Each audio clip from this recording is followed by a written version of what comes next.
ఈరోజు అంటే 2024 September 24న Telugu, English news పేపర్స్‌లో వచ్చినటువంటి ప్రధానమైనటువంటి కరెంట్ అఫైర్స్ అంశాలు. ఈ కరెంట్ అఫైర్స్ అంశాల మీద భవిష్యత్ ఎగ్జామ్స్‌లో వచ్చేటటువంటి ఏ విధంగా ప్రశ్నలొచ్చే అవకాశం ఉంది. అంతేకాకుండా ఈ కరెంట్ అఫైర్స్ సంబంధించి కరెంట్ రిలేటెడ్ జనరల్ స్టడీస్ అంశాలు కూడా ఏ విధంగా వస్తాయనే అంశాన్ని ఇప్పుడు మనం చర్చిద్దాం.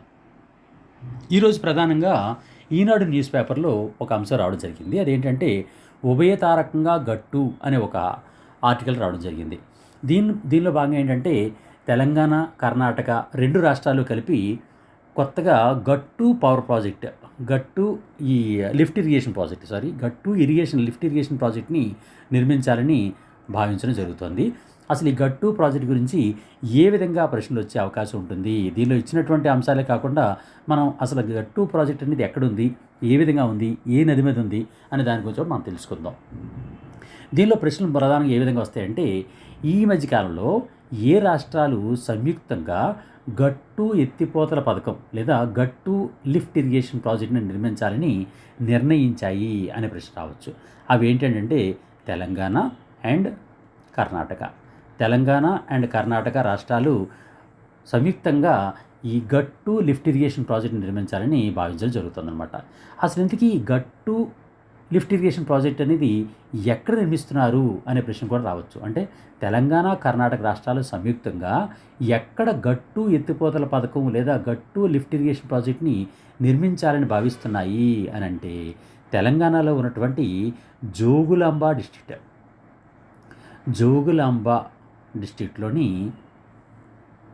డిస్ట్రిక్ట్లో ఉన్నటువంటి జోగులాంబ గద్వాల డిస్ట్రిక్ట్ కదా ఉంది. ఆ జోగులాంబ గద్వాల డిస్ట్రిక్ట్లోని ఈ గట్టు అనే ఏరియాలో ఈ ప్రాజెక్టు నిర్మాణం జరుగుతుందని ఈరోజు ప్రకటించడం జరిగిందనమాట. అదేవిధంగా ఇంతకీ ఈ గట్టు ప్రాజెక్ట్ అనేది ఏ నది నుంచి నీటిని తీసుకెళ్తుంది అని అంటే కృష్ణా నది.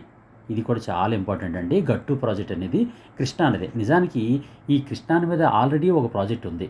కృష్ణా నది మీద ఉన్నటువంటి ఒక ప్రాజెక్టు నుంచి వాటర్ని తీసుకెళ్లాలని, ఎత్తిపోయాలని భావిస్తున్నారు.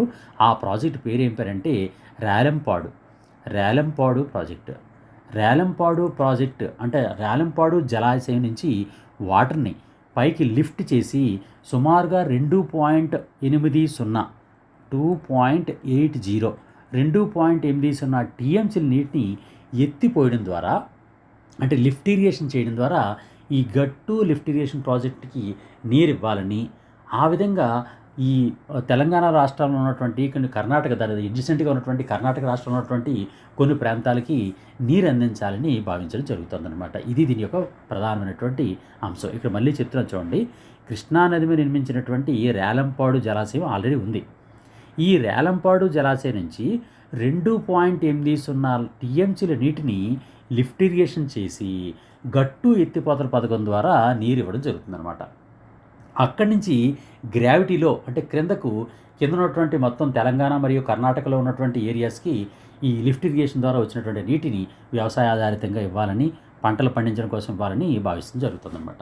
దీనికోసం సుమారుగా 580 కోట్ల రూపాయలతో ఈ పనులకి అనుమతి ఇవ్వడం జరిగింది. దీనిలో 1.32 టీఎంసీల సామర్థ్యంతో ఈ గట్టు దగ్గర ఒక జలాశయం నిర్మిస్తారు. ఈ జలాశయం లోపలికి మన రేలంపాడు నుంచి వచ్చినటువంటి నీటిని వేస్తారనమాట. ఈ రేలంపాడు నుంచి వచ్చినటువంటి ఇంచుమించుగా రేలంపాడు రిజర్వాయర్ నుంచి 3.2 కిలోమీటర్ల దూరం వరకు ఒక అప్రోచ్ కెనాల్ నిర్మిస్తారు. ఆ అప్రోచ్ కెనాల్ ద్వారా వచ్చినటువంటి నీరుని ఈ గట్టు ప్రాజెక్టులో వేసి అక్కడి నుంచి ఈ గట్టు ఏరియాకి, అలాగే దరూర్ అనే ఏరియాకి, కేడి దొడ్డి అనే ఏరియాకి, మల్దన్కల్ అనేటటువంటి ఈ మండలాల్లో ఉన్నటువంటి మెట్ట ప్రాంతాలకు సంబంధించినటువంటి 21 గ్రామాలు, అంటే 21 విలేజెస్కి సంబంధించినటువంటి 30,000 ఎకరాలకి సాగునీరు అందించాలని ప్రస్తుతం భావిస్తున్నారనమాట. ఈ 30,000 ఎకరాలే కాకుండా ఆ చుట్టుపక్కల ఉన్నటువంటి చెరువులు కూడా నింపడం ద్వారా మరో 3,000 ఎకరాలకు కూడా నీరు ఇవ్వాలని ఈ గట్టు ప్రాజెక్ట్ ద్వారా నిర్మించడం జరుగుతుందన్నమాట. ఈ కారణంగా గట్టు ప్రాజెక్ట్ అనేది లిఫ్ట్ ఇరిగేషన్ ప్రాజెక్టుగా చాలా ఇంపార్టెంట్ అనమాట. ఇది ఈనాడులో వచ్చినటువంటి ఒక అంశం. మరొక అంశం కూడా ఉంది. మనకు గుర్తుంచుకోవాల్సిన అంశం ఏంటంటే మిస్ యూనివర్స్ ఇండియా అనేటటువంటి దానికి ఈరోజు జరిగినటువంటి పోటీల్లో గుజరాత్ రాష్ట్రానికి చెందినటువంటి ఒక 18 సంవత్సరాల అమ్మాయి మిస్ యూనివర్స్ ఇండియా 2024గా ఎంపిక కావడం జరిగిందనమాట. ఈవిడ మీద ప్రశ్నలు ఏ విధంగా భవిష్యత్తులో వచ్చే అవకాశం ఉంది అని అంటే, మిస్ యూనివర్స్ ఇండియా 2024గా ఇటీవల కాలంలో ఎవరు ఎంపికయ్యారు అనే ప్రశ్న రావచ్చు. అది ఎవరంటే రియా సింగ్. రియా సింగ్. ఈ రియా సింగ్ గారు ఈ మిస్ యూనివర్స్ ఇండియా 2024కి ఎన్నిక కావడం జరిగిందనమాట. ఇక్కడ మరొక అంశం ఏంటంటే, మిస్ ఇండియా యూనివర్స్ 2024కి ఎంపికైనటువంటి రియా సింగ్ గారు ఏ రాష్ట్రానికి చెందినటువంటి అమ్మాయి అని అంటే, గుజరాత్ రాష్ట్రానికి చెందిన అమ్మాయి అనమాట. గుజరాత్ రాష్ట్రానికి చెందినటువంటి అమ్మాయి అనమాట. అది ఆ గుజరాత్ రాష్ట్రానికి చెందినటువంటి అమ్మాయి అయినటువంటి రియా సింఘా అనేటటువంటి ఈ అమ్మాయి మిస్ యూనివర్స్ ఇండియా 2024గా ఎన్నిక కావడం జరిగిందనమాట. అయితే ఇక్కడ మరొక అంశం ఏంటంటే, ఈ అమ్మాయి మిస్ యూనివర్స్కి మిస్ యూనివర్స్ ప్రపంచ పోటీలు అవుతాయి కదండి. ఆ మిస్ యూనివర్స్ 2024 పోటీల్లో ఈ భారతదేశం తరపున ఈ అమ్మాయి పాల్గొంటూ ఉంటుందన్నమాట. ఇక్కడ ఈ విధంగా కూడా ప్రశ్న వచ్చే అవకాశం ఉంది. అదేంటంటే, మిస్ యూనివర్స్ 2024కి భారతదేశం తరపున ఎవరు పాల్గొంటారు అని అంటే రియా సింఘా. ఓకే, రియా సింఘా అని ఈ అమ్మాయి పాల్గొంటూ ఉంటుందన్నమాట. నెక్స్ట్ మరొక అంశం చూద్దాం. దీనిలోనే అంటే దీనికి సంబంధించి మరింత జనరల్ స్టడీస్ అంశంలోకి వెళ్తే, మిస్ యూనివర్స్ 2024 ఎక్కడ నిర్వహించబడుతుంది భవిష్యత్తులో అంటే, అతి త్వరలో ఎక్కడ నిర్వహించబడుతుందంటే మెక్సికోలో ఉన్నటువంటి మెక్సికో సిటీలోని ఎరినా సిడిఎంఎక్స్ అనేటటువంటి ఏరియాలో, అంటే ఎరినా సిడిఎంఎక్స్ అనేటటువంటి ఏరియాలో మెక్సికో సిటీలో జరుగుతుందన్నమాట అతి త్వరలో. ఇందుకీ ఎప్పుడు జరుగుతుంది అని అంటే 2024 నవంబర్ 16th జరుగుతూ ఉంటుందన్నమాట. November 16th 2024 November 16th miss universe పోటీలు మెక్సికోలోని మెక్సికో సిటీలో జరుగుతాయి అన్నమాట. ఈ మెక్సికో సిటీలో జరిగేటటువంటి అందాల పోటీలు లేదా మిస్ యూనివర్స్ పోటీలు 2024 నవంబర్ 16th నిర్వహించబడతాయి అన్నమాట. ఇది మనం కొంచెం జనరల్ స్టడీస్ మరింత ముందుకు వెళ్తే,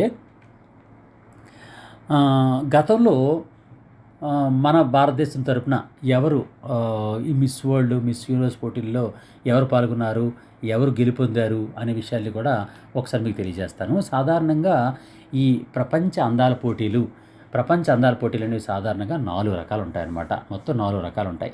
ఈ 4 రకాల్లో ఒకదాన్ని మిస్ వరల్డ్ అని, ఇంకో దాన్ని మిస్ యూనివర్స్ అని, ఇంకోటి మిస్ ఇంటర్నేషనల్ అని, ఇంకోటి మిస్ ఎర్త్ అని 4 రకాలు ఉంటాయి. అంటే ఈ 4 కూడా ఫేమస్ అయినవి అనమాట. చాలా ఉన్నాయి, దీనిలో 4 కూడా చాలా ఫేమస్ అయినవి.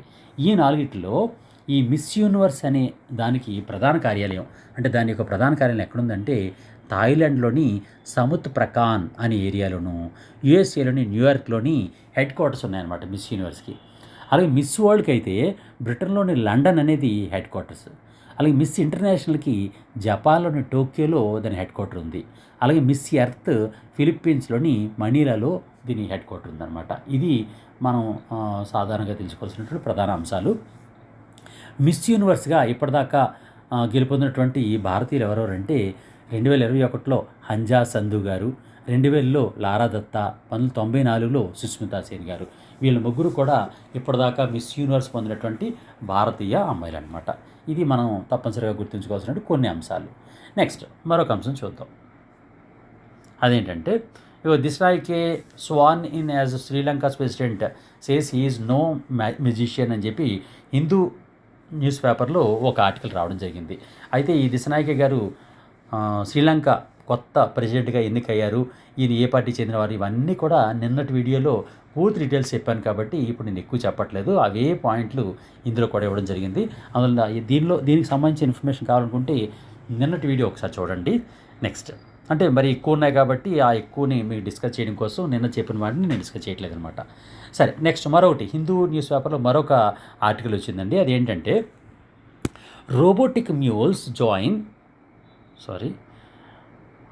మరొకటి ఏంటంటే రోబోటిక్ మ్యూల్స్ జాయిన్ ఆర్మీ అనే ఒక ఆర్టికల్ హిందూ న్యూస్ పేపర్లో రావడం జరిగింది. ఇక్కడ చూడండి, రోబోటిక్ మ్యూల్స్ జాయిన్ ఆర్మీ అనే ఒక పదం రావడం జరిగింది. ఇందుకు ఏంటివి? ఇండియన్ ఆర్మీ అత్యంత ఉన్నతమైనటువంటి అంటే పర్వత ప్రాంతాలకు కూడా వెళ్ళాల్సిన అవసరం ఉంటుంది. ఈ పర్వత ప్రాంతాలకి వాళ్ళకి సామగ్రిని అక్కడ పంపించాల్సి ఉంటుంది. ఆ పంపించడం కోసం ప్రస్తుతం మ్యూల్స్ అనేటటువంటి జంతువులు వాడుతున్నారు. ఆ మ్యూల్స్ అనే జంతువులు బదులుగా ఈ మధ్యకాలంలో రోబోట్తో తయారైనటువంటి రోబోటిక్ మ్యూల్స్ని తయారు చేయడం జరిగిందనమాట. ఈ రోబోటిక్ మ్యూల్స్ని కొత్తగా కొనుగోలు చేయాలని ఇండియన్ ఆర్మీ భావిస్తుందన్నమాట. ఇది దీనికి సంబంధించినటువంటి అంశం. అయితే దీని మీద భవిష్యత్తులో ప్రశ్నలు ఏ విధంగా వస్తాయి అనేది ఒకసారి చూద్దాం. ఈ మధ్యకాలంలో భారత ఆర్మీలో ఎన్ని రోబోటిక్ మ్యూల్ను కొనుగోలు చేయాలని నిర్ణయించడం జరిగింది అనే ప్రశ్న రావచ్చు. ఎన్ని అని అంటే 100 రోబోటిక్ మ్యూల్ వీటిని కొనుగోలు చేయాలని భారతదేశం భావిస్తోందన్నమాట. అయితే దీని మీద మరో రకం ప్రశ్న కూడా వస్తుంది. అదేంటంటే భారత ఆర్మీ ప్రస్తుతం వినియోగిస్తున్నటువంటి మ్యూల్ని ఎప్పటికల్లా పూర్తిగా రద్దు చేసి వాటన్నిటిని ప్లేస్లో రోబోటిక్ మ్యూల్తో భర్తీ చేయాలని భారత ఆర్మీ భావిస్తోంది అని అంటే 2027 నాటికి పూర్తిగా జంతువులైనటువంటి మ్యూల్ని విడిచిపెట్టి వాటి స్థానంలో పూర్తిగా రోబోటిక్ మ్యూల్తోనే తనకు కావాల్సినటువంటి సరఫరాని చేసుకోవాలని భారత ఆర్మీ 2027 నాటికి ఆ లక్ష్యాన్ని పూర్తి చేయాలని భావిస్తోందన్నమాట. నెక్స్ట్, ఇప్పుడు రోబోటిక్ మ్యూల్స్ గురించి కొన్ని అంశాలు మీకు తెలియజేస్తాను. ఇందుకే రోబోటిక్ మ్యూల్స్ అనేది దాని ఆపరేషనల్ రేంజ్, అంటే అది ఎన్ని కిలోమీటర్ల వరకు వెళ్ళగలదు అంటే సుమారుగా 30 కిలోమీటర్ల దూరం వరకు కూడా అది వెళ్ళగలదు. ఇందుకు ఎంత వేగంతో వెళ్ళగలదంటే ఒక గంటకి 5 కిలోమీటర్ల వేగంతో వెళ్ళగలదన్నమాట. గంటకి 5 కిలోమీటర్ల వేగంతో 30 కిలోమీటర్ల దూరం వరకు కూడా అది ఒక్కసారి వెళ్ళగలదన్నమాట. అయితే ఒక రోబోటిక్ మ్యూల్ అనేది ఎన్ని కేజీల కార్గోని మోసుకొని పర్వత ప్రాంతాలు ఎక్కగలదంటే ఇంచుమించుగా 100 నుంచి 150 కేజీలు 100-150 కేజీల బరువును పట్టుకొని అది పర్వతాలని ఎక్కి మనకు కావాల్సినటువంటి వస్తువుల్ని సరఫరా చేసే అవకాశం దానిలో ఉంటుందన్నమాట. అయితే వీటిని సాధారణంగా ఎక్కడ వినియోగిస్తుంది మన భారత ఆర్మీ అంటే అత్యంత ఎత్తైనటువంటి ప్రాంతాల్లో మిలిటరీ స్థావరాలు ఉంటాయి కదండి, ఆ స్థావరాల్లో మాత్రమే సాధారణంగా వినియోగిస్తుంటుంది. ఇక్కడ మరొక అంశం చెప్తారు. అదేంటంటే ఎటువంటి ఎత్తైన ప్రాంతాలకు మిలిటరీ సామగ్రిని తరలించడం కోసం రోబోటిక్ మ్యూల్ను వినియోగించాలని భారత ఆర్మీ భావిస్తోంది అని ప్రశ్న రావచ్చు. అది ఎటువంటివంటే ఇంచుమించుగా సియాచిన్ ఇలాంటి ఎత్తైన పర్వత ప్రాంతాల్లో. ఇక్కడ సియాచిన్ అనే పదం చెప్పాను కాబట్టి ఇంకో పదం చెప్తాను మీకు. అదేంటంటే ప్రపంచంలోని అత్యంత ఎత్తైనటువంటి యుద్ధ క్షేత్రం ఏది అనే ప్రశ్న రావచ్చు. అది ఏది అంటే సియాచిన్ గ్లేషియర్. ఈ సియాచిన్ గ్లేషియర్ అనేది మన భారత్ పాకిస్తాన్ల మధ్య ఉన్నటువంటి ఒక గ్లేషియర్ అనమాట. గ్లేషియర్ అంటే మీకు తెలిసేది కదండి, ఒక మంచు పర్వతం అనమాట. ఈ మంచు పర్వతాన్ని సాధారణంగా గ్లేషియర్స్ అని పిలుస్తారు. మంచుతో కప్పబడినటువంటి పర్వతాన్నే గ్లేషియర్ అంటారు. ఇలాంటిది మన పీఓకేలో ఉన్నటువంటి ఇండియా పాకిస్తాన్ మధ్య భాగంలో ఈ సియాచిన్ గ్లేషియర్ ఉంది. అదే ప్రపంచంలోనే అత్యంత ఎత్తులో ఉన్నటువంటి యుద్ధక్షేత్రం అనమాట. ఇక్కడ మరొక అంశాన్ని మీకు తెలియజేస్తాను. అదేంటంటే ఎత్తైన ప్రాంతాలకి మిలిటరీ సామగ్రిని తరలించడం కోసం ప్రస్తుతం భారత ఆర్మీ వేటిని వినియోగిస్తోంది అని అంటే ఈ మ్యూల్స్ని వినియోగిస్తోంది అనమాట. మ్యూల్ ఈ మ్యూల్స్ని వినియోగిస్తోంది. ఇందుకే మ్యూల్ అనే దాన్ని తెలుగులో ఏమని పిలుస్తారంటే కంచరగాడిద అని పిలుస్తారు. కంచరగాడిద మనం సాధారణంగా వినియోగిస్తాం కదండి, కంచరగాడిద అంటాం కదా, అలాంటివే కొంచెం బలమైన వాటిని మ్యూల్స్ అని పిలుస్తారనమాట. ఈ మ్యూల్స్ అంటే తెలుగులో కంచరగాడిద అని అర్థం అనమాట. ఇందుకే కంచరగాడిద గురించి కూడా కొన్నిసార్లు జనరల్ సైన్స్లో క్వశ్చన్లు వచ్చే అవకాశం ఉంది. అందులో కంచరగాడిద అనేది దాన్ని ఎలా ఉత్పత్తి చేస్తారు అని అంటే సాధారణంగా ఈ కంచరగాడిదలు 2 రకాలుగా ఉంటాయి. ఒకదాన్ని మ్యూల్ అంటారు, ఇంకో దాన్ని హిన్నీ అంటారు అనమాట. ఒకదాన్ని మ్యూల్ MULE మ్యూల్ అని పిలుస్తారు, ఇంకో దాన్ని HINNY హిన్నీ అని పిలుస్తారు. ఈ మ్యూల్కి హిన్నీకి తేడా ఏంటో ఒకసారి మీకు చెప్తాను, ఎందుకంటే జనరల్ సైన్స్లో ఇది చాలా ఇంపార్టెంట్. ఏంటంటే మగ గాడిదకు ఆడ గుర్రానికి పుట్టినటువంటి జీవిని మ్యూల్ లేదా కంచరగాడిద అని పిలుస్తారు. ఇక్కడ జాగ్రత్త వినండి, మగ గాడిద మేల్ డాంకీ, ఆడ గుర్రం అంటే ఫీమేల్ హార్స్, ఈ రెండింటి మధ్య పిల్లలు పుడితే దాన్ని మ్యూల్ లేదా కంచరగాడిద అని పిలుస్తారు. దానికి రివర్స్లో అంటే ఆడగాడిద ఫిమేల్ డాంకీ, మగ గుర్రం, ఈ రెంటి మధ్య పిల్లలు పుడితే దాన్ని హిన్నీ అని పిలుస్తారనమాట. ఒకసారి గమనించండి, మ్యూల్ అండ్ హిన్నీ వీటి యొక్క తల్లిదండ్రుల్లో తేడా అనమాట. మగగాడిదకు ఆడగుర్రానికి పిల్ల పుడితే అది మ్యూల్, ఆడగాడిదకు మగ గుర్రానికి పిల్ల పుడితే అది హిన్నీ అనమాట. ఇక్కడ విషయం ఏంటంటే హిన్ని కన్నా మ్యూల్ అనేది బలంగా ఉంటుంది, అంటే ఎత్తుగా ఉంటుంది. ఎందుకంటే ఆడ గుర్రాన్ని పుడుతుంది కదండి, అందువల్ల ఈ మ్యూల్ అనేది చాలా ఎత్తైనటువంటి, అంటే శరీరం పెద్దదిగా ఉంటుందన్నమాట. అయితే ఇక్కడ విషయం ఏంటంటే ఈ మ్యూల్నే బాగా ఉపయోగిస్తారు అందువల్లనే. ఇందుకే మ్యూల్ యొక్క ప్రత్యేకత ఏంటంటే తండ్రిలాగా ఎక్కువ బరువులు మోయగలదు. తండ్రి ఎవరు? గాడిద. ఆ తండ్రిలాగా బరువులు ఎక్కువ మోయగలదు, తల్లిలాగా వేగంగా వెళ్ళగలదు. ఈ విధంగా 2 లక్షణాలు కలిగి ఉంటుంది కాబట్టి ఈ మ్యూల్స్ని సాధారణంగా మన మిలిటరీలో వినియోగిస్తూ ఉంటారనమాట. ఇది దీనికి సంబంధించినటువంటి ప్రధాన అంశాలు. అంతేకాకుండా డ్రోన్స్ని కూడా వినియోగించాలని భారత ఆర్మీ ప్రస్తుతం భావిస్తోంది. చాలా వరకు డ్రోన్స్ని కూడా ఈ మధ్యకాలంలో అక్వైర్ చేస్తోంది. నెక్స్ట్ మరొక అంశం చూడండి. హిందూ న్యూస్ పేపర్లోనే మరొక అంశం ఇవ్వడం జరిగింది. అదేంటంటే monsoon begins withdrawal from parts of Rajasthan అనే ఆర్టికల్ ఇచ్చాడు. Monsoons begins withdrawal from parts of Rajasthan అనే ఆర్టికల్ ఇచ్చాడు. అంటే రాజస్థాన్లోని కొన్ని ప్రాంతాల నుంచి ఋతుపవనాలు వెనుకకు మరలుతున్నాయి అనేటటువంటి ఆర్టికల్ని దీనిలో ఇవ్వడం జరిగింది. అసలు ఇంతకీ ఋతుపవనాలు అంటే ఏంటి, ఋతుపవనాలు వెనుకకు రావడం అంటే ఏంటి, ఈ పదాలు మీకు క్లియర్గా చెప్తాను. దీనిలో పూర్తి డీటెయిల్స్ ఏమి ఇవ్వలేదనుకోండి, కానీ నేను మీకు దీనికి సంబంధించి ఈ డీటెయిల్స్ మీకు అందిస్తాను. అదేంటంటే భారతదేశంలో సాధారణంగా ఋతుపవనాలు అంటే ఋతుపవనాలు రావడం, ఋతుపవనాలు మరలడం అనే 2 రకాలుగా ఉంటాయన్నమాట. ఋతుపవనాలు రావడం, వస్తున్నటువంటి ఋతుపవనాలు సౌత్ వెస్ట్ మాన్సూన్స్ అంటారు. ఈ సాధారణంగా south west monsoons and south east monsoons అని 2 రకాలుగా ఉంటాయి. సౌత్ వెస్ట్ అంటే మన కేరళ రీజియన్ నుంచి సౌత్ వెస్ట్ రీజియన్స్లో వచ్చేటటువంటి గాలి ద్వారా వచ్చే, మేఘాల ద్వారా వచ్చే వర్షాన్ని సౌత్ వెస్ట్ మాన్సూన్స్ లేదా నైరుతి ఋతుపవనాలు అని పిలుస్తారు. ఇవి మన హిమాలయ పర్వతాల వరకు ప్రయాణం చేసి భారతదేశం అంతా వర్షాలు కురిసి మళ్ళీ హిమాలయ పర్వతాల నుంచి వెనుకకు మరలుతాయి. ఈ వెనుకకు మరలిన దాన్ని ఋతుపవనాలు వెనుకకు తిరగడము అని పిలుస్తారు. అప్పుడు ఉన్నటువంటి వాటిని ఏమంటారంటే నార్త్ ఈస్ట్ మాన్సూన్స్, అంటే ఈశాన్య ప్రాంతం నుంచి వెనక్కి వస్తున్నాయి కాబట్టి వాటిని నార్త్ ఈస్ట్ మాన్సూన్స్ లేదా ఈశాన్య ఋతుపవనాలు అని పిలుస్తారనమాట. ఈ విధంగా ఋతుపవనాలని సాధారణంగా 2 రకాలు ఉంటాయి. ఒకటి సౌత్ వెస్ట్ మాన్సూన్స్ లేదా నైరుతి ఋతుపవనాలు, నార్త్ ఈస్ట్ మాన్సూన్స్ లేదా ఈశాన్య ఋతుపవనాలు. ఇక్కడ మరొక డీటెయిల్ చెప్తాను. నైరుతి ఋతుపవనాలు అంటే ప్రతి సంవత్సరం కూడా సుమారు జూన్ 1వ తేదీన, ఇది బాగా గుర్తుంచుకోండి, జూన్ 1 జూన్ 1వ తేదీన మొట్టమొదట కేరళను తాకుతుంది. కేరళను తాకి క్రమంగా దేశమంతటా జూన్ 15 నాటికి విస్తరించి విస్తారంగా వర్షాలు కురుస్తాయి. దేశంలో కురిసేటటువంటి అత్యధిక శాతం అంటే 86%, జాగ్రత్త గుర్తుంచుకోండి ఈ పదాలు, 86%. ఇవన్నీ కూడా జనరల్ సైన్స్లో చాలా ఇంపార్టెంట్ అనమాట. అందుకని ఈ ఆర్టికల్ మీకు చెప్తున్నాను. 86% అంటే ఈ నైరుతి ఋతుపవనాల ద్వారా సుమారుగా భారతదేశంలో పడేటువంటి వర్షాల్లో 86% వర్షాలు కేవలం నైరుతి ఋతుపవనాల వల్లే వస్తాయన్నమాట. ఈ నైరుతి ఋతుపవనాల వలన సుమారు సగటున యావరేజ్గా 880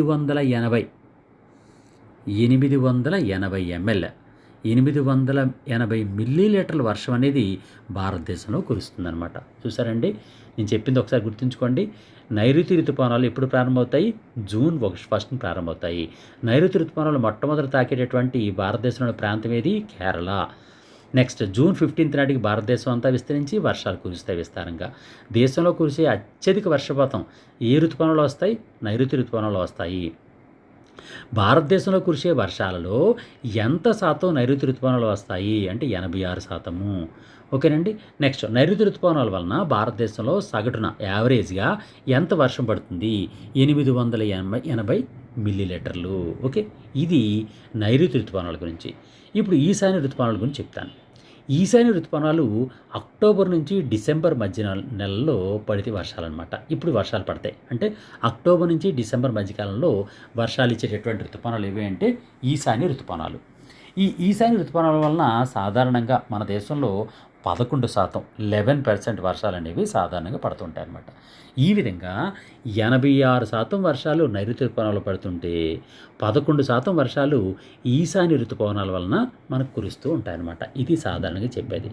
ఇంతేకాకుండా వర్షాల గురించి మనం మాట్లాడుకుంటే దేశంలో సాధారణం కన్నా తక్కువ వర్షపాతాలు పడుతూ ఉంటాయి, ఎక్కువ వర్షాలు పడుతుంటాయి. కానీ యావరేజ్గా సగటున భారతదేశంలో పడే వర్షపాతం ఎంత అంటే 118 సెంటీమీటర్లు.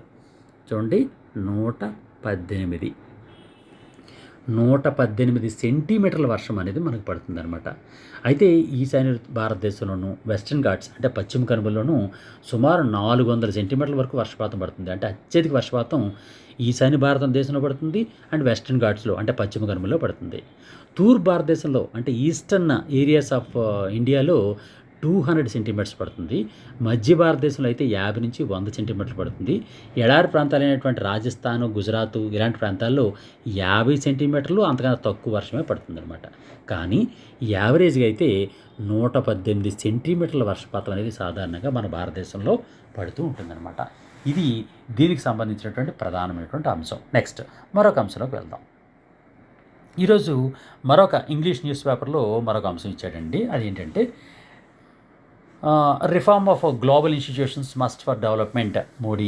అంటే మోడీ గారు ప్రపంచ అంతర్జాతీయ సంస్థల్లో సంస్కరణలు తీసుకురావాలని మన మోడీ గారు చెప్పారు. అంతేకాకుండా భద్రతా మండలిలో ఐక్యరాజ్య సమితి యొక్క భద్రతా మండలిలో సెక్యూరిటీ కౌన్సిల్లో భారతదేశానికి కూడా తప్పనిసరిగా స్థానం కల్పించాలని, దానిలో ఉన్నటువంటి 5 దేశాలు అంటే శాశ్వత సభ్యత్వం మరియు వీటో అధికారం కలిగినటువంటి 5 దేశాల స్థానంలో భారతదేశానికి కూడా స్థానం కల్పించాలని మోడీ గారు నొక్కి వక్కానించడం జరిగింది. అంతేకాకుండా యుఎస్ఏ కూడా మన భారతదేశానికి సపోర్ట్ జరిగింది. దాని మీద ఒక ఆర్టికల్ ఇవ్వడం జరిగిందన్నమాట. నెక్స్ట్ మరొక అంశం చెప్తాను. Watching child sex abuse material is N offence. Supreme court ఈరోజు ఒక చారిత్రకమైనటువంటి ఒక తీర్పుని ఇవ్వడం జరిగిందండి. ఆ తీర్పు గురించి మీకు చెప్తాను చూడండి. ఇది బహుశా ఇండియన్ ఎక్స్ప్రెస్ అనుకుంటాను. Watching child sex abuse and material is an offence Supreme Court అనే ఆర్టికల్ని ఇవ్వడం జరిగింది. దీని మీద భవిష్యత్తులో ఏ విధంగా వస్తుంది, అసలు దీని అర్థం ఏంటి, ఎందుకు మనకు పాలిటీలో ఈ క్వశ్చన్ చాలా ఇంపార్టెంట్, ఇది ఏ విధంగా వస్తుంది అన్నది ఒకసారి మీకు చెప్తాను చూడండి. సాధారణంగా భారతదేశంలో ఈ పోర్న్ సైట్స్ అంటే ఈ సెక్షువల్ వీడియోస్ ఉన్నటువంటి వీడియోస్ని చూడడం అనేది డైరెక్ట్గా చూడడం, సీక్రెట్గా చూడడం అనేది తప్పులేదు. కానీ ఇది చిన్న పిల్లలు ఉన్నటువంటి పోర్న్ వీడియోస్ను చూడడం అనేది తప్ప కాదా, అంటే సొంతంగా ఒక్కడే ఉండి చూడడం కూడా తప్ప కాదా అనే విషయం మీద సుప్రీంకోర్టులో ఈ మధ్యకాలంలో రాజ్యాంగ ధర్మాసనం ఒక చర్చా వేదికను తీసుకొచ్చింది. అందువల్ల దాని మీద ఈరోజు సుప్రీంకోర్టు తీర్పు ఇవ్వడం జరిగిందనమాట. ఏమని తీర్పిచ్చారంటే, ఒక్కడే ఉండి చైల్డ్ సెక్స్ ఉన్నటువంటి వీడియోస్ని చూసినప్పటికి కూడా అది తప్పనిసరిగా తప్పే, అది సాధారణమైన తప్పు కాదు, అది క్రిమినల్ యాక్ట్, అది క్రిమినల్ చట్టానికి వ్యతిరేకంగా, క్రిమినల్ చట్టాలని వాళ్ళకి వ్యతిరేకంగా వినియోగించాలి, క్రిమినల్ నేరాల్ని వాళ్ళ మీద పెట్టాలి అని చాలా తీవ్రమైనటువంటి చారిత్రకమైనటువంటి తీర్పుని సుప్రీంకోర్టు ఈరోజు ఇవ్వడం జరిగిందనమాట. అయితే దీని మీద భవిష్యత్ ఎగ్జామ్స్లో ప్రశ్నలు ఏ విధంగా వస్తాయి అనేది ఒకసారి చూద్దాం. నేను చెప్తున్నాను చూడండి, ఒక్కొక్కటి ప్రశ్న ఏ విధంగా రావడానికి అవకాశం ఉంది ఈ అంశం మీద అంటే, చిన్నపిల్లలకు చెందినటువంటి పోర్న్ వీడియోలను చూడడం అనేది నేరమని, వారి మీద ఏ చట్టం ప్రయోగించాలని ఇటీవల సుప్రీంకోర్టు పేర్కొంది అంటే పోస్కో చట్టము. చూడండి, పోస్కో చట్టము, POSCO యాక్ట్, పోస్కో యాక్ట్. ఇందుకీ పోస్కో యాక్ట్ అంటే అర్థం ఏంటి? Protection of children from sexual offences act. చూడండి, పోస్కో అంటే అర్థం ఏంటండి? Protection of children from sexual offences act అనే దాన్ని పోస్కో యాక్ట్ అంటారు. అంటే 18 సంవత్సరాల కన్నా చిన్నవాళ్ళు అయినటువంటి పిల్లల్ని ఎవరైనా సెక్షువల్గా ఇబ్బంది పెడితే వాళ్ళ మీద ఈ కేసు పెట్టడం జరుగుతుందన్నమాట. ఇది చాలా తీవ్రమైనటువంటి క్రిమినల్ నేరం అనమాట. ఇది దీనికి సంబంధించింది. ఇంకా దీని మీద ప్రశ్నలు ఇంకా ఏ విధంగా వస్తాయనంటే, ఈ మధ్యకాలంలోనే సుప్రీంకోర్టు ఇచ్చింది కాబట్టి ఈరోజు ఇచ్చింది కాబట్టి ప్రశ్న ఏ విధంగా వస్తుందంటే, చిన్నపిల్లలకు సంబంధించినటువంటి సెక్షువల్ వీడియోలని ఇతరులకు పంపించడమే కాకుండా తన వద్ద కలిగి ఉండడం కానీ లేదా వాటిని చూడడం కూడా నేరమే అని ఇటీవల తీర్పునిచ్చినటువంటి కోర్టు ఏది అనే ప్రశ్న వస్తుంది. అది సుప్రీంకోర్ట్ ఆఫ్ ఇండియా, భారత సుప్రీంకోర్టు.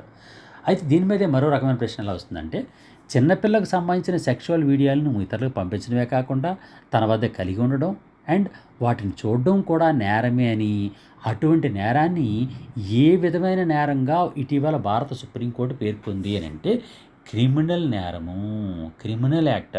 ఇది సాధారణమైనటువంటి నేరం కాదు, క్రిమినల్ నేరం అని సుప్రీంకోర్టు ఈరోజు పేర్కొందన్నమాట. దానికి ఆ క్రిమినల్ చట్టం అనేటువంటి పోస్కో చట్టాన్ని వాళ్ళ మీద ప్రయోగించాలని పేర్కొంది. అయితే సుప్రీంకోర్టు పేర్కోవడానికి ముందుగానే మరొక కోర్టు ఇది నేరం కాదు అని పేర్కొంది. ఆ కోర్టు ఏది అనే దాని మీద కూడా మనకు ప్రశ్నలు వచ్చే అవకాశం ఉంది. అదేంటంటే ఆ కోర్టుకు అనుబంధంగానే అంటే ఆ తీర్పులోనే భాగంగానే సుప్రీంకోర్టుకు వెళ్ళడం జరిగిందనమాట. అప్పుడు ఆ కోర్టు యొక్క తీర్పుని సుప్రీంకోర్టు రద్దు చేసి కొత్త తీర్పుని ఇవ్వడం జరిగింది. ఇందుకే ఆ కోర్టు ఏది, దాని మీద ప్రశ్న ఏ విధంగా వస్తుంది అని అంటే, చిన్నపిల్లలు ఉన్నటువంటి పోర్నోగ్రఫిక్ వీడియోలని డౌన్లోడ్ చేయడం, తన వద్ద కలిగి ఉండడం, చూడడం తప్పు కాదు అని గతంలో ఏ కోర్టు ఇచ్చిన తీర్పుని మార్పు చేస్తూ సుప్రీంకోర్టు ఇటీవల ఆ చర్యలను క్రిమినల్ చర్యలుగా పేర్కొంది అనే ప్రశ్న వస్తుంది. అది మద్రాస్ హైకోర్టు. మద్రాస్ హైకోర్టు ఏం చెప్పిందంటే, ఇండివిజువల్గా ఒక్కడే ఉండి ఏ వీడియోస్ చూసినా సరే పర్వాలేదు, దానిలో తప్పు లేదు, దాన్ని ఎటువంటి నేరం కూడా కాదు అని మద్రాస్ హైకోర్టు తీర్పిచ్చింది. కానీ ఈ మద్రాస్ హైకోర్టు ఇచ్చినటువంటి తీర్పు తప్పు అని, ఈ తీర్పుని కొట్టి సుప్రీంకోర్టు తప్పనిసరిగా అటువంటి చర్యలన్నీ కూడా నేరపూరితమైనవని, దాని మీద క్రిమినల్ చట్టాలని బనాయించాలని, వారి మీద పోస్కో చట్టాన్ని పెట్టాలని ఈరోజు సుప్రీంకోర్టు తీర్పు ఇవ్వడం జరిగిందనమాట. నెక్స్ట్, సుప్రీంకోర్టు ఈ తీర్పుని ఇస్తూ ఈరోజు ఏం చెప్పిందంటే, పోస్కో చట్టంలో సవరణలు చేయాలని పార్లమెంటుకు సూచించిందనమాట. ఇంతకీ పోస్కో చట్టంలో సవరణ చేసి ఏ భాగాన్ని దానిలో చేర్చాలని ఈ మధ్యకాలంలో సుప్రీంకోర్టు పార్లమెంట్ని కోరింది అనే ప్రశ్న రావచ్చు. మళ్ళీ చెప్తున్నాను చూడండి. పోస్కో చట్టంలో సవరణ చేసి ఏ భాగాన్ని దానిలో కొత్తగా చేర్చాలని ఈ మధ్యకాలంలో సుప్రీంకోర్టు పార్లమెంట్ని కోరింది అని అంటే, దాని పేరు ఏం పేరంటే CSEAM. జాగ్రత్త గుర్తుంచుకోండి, CSEAM అనేదన్నమాట. ఇందుకు ఏంటి CSEAM అంటే? Child sexual exploitative and abuse material. ఓకేనండి. CSEAM అంటే అర్థం ఏంటండి? Child sexual exploitative and abuse material. ఈ మెటీరియల్ కానీ కలిగి ఉంటే తప్పనిసరిగా వాళ్ళ మీద పోస్కో కేసు పెట్టాలి.